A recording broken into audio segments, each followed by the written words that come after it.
So I'm always very transparent about saying that I'm a little bit of an anomaly in that I specialize in treating trauma and had the great fortune of being raised in a very loving and safe family. So I don't have personal experiences with trauma, but because I was raised in such a supportive and wonderful family, I really felt that it was my life's mission to kind of pay forward all of the wonderful support and love and compassion that I received, not just in childhood, but really throughout my life. Um, Again, part of it was just observing the extraordinary resiliency.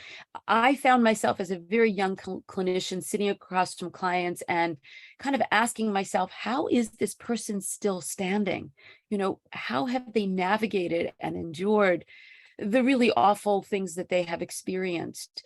And when I saw that people were literally showing up week after week after week in therapy, that was actually the first glimmer of understanding post-traumatic growth, right? Because with everything they had endured, there was still this inherent hopefulness that they could be more than what happened to them, and that there were these possibilities, not only of transcending their trauma, but also learning how to bring new meaning making to their experiences and to begin to then pay it forward. And that's something I saw with many of my clients. So when I look back on it, yeah, I think that there was a much more assertive push, just sort of get them to their PCP, get them on medication. I want to be clear that I think 39 years later, I have many clients who probably would not be able to do the amazing work they've done in therapy if they didn't have that pharmacological safety net.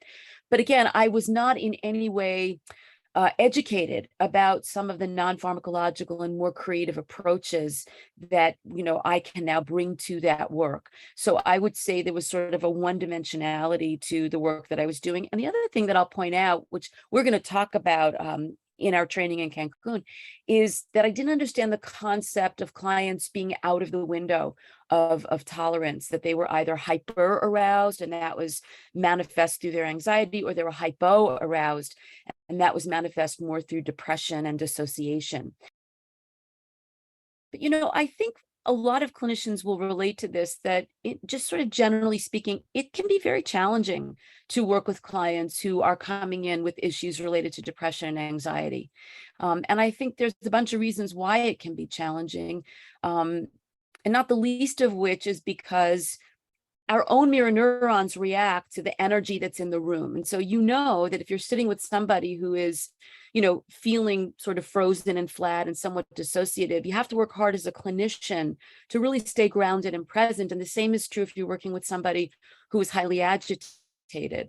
So I'm excited about this training in Cancun because I'm going to be offering a lot of really creative approaches and modalities that honestly are going to help your clients to feel a greater sense of empowerment about navigating and working with depressed mood and anxious feelings.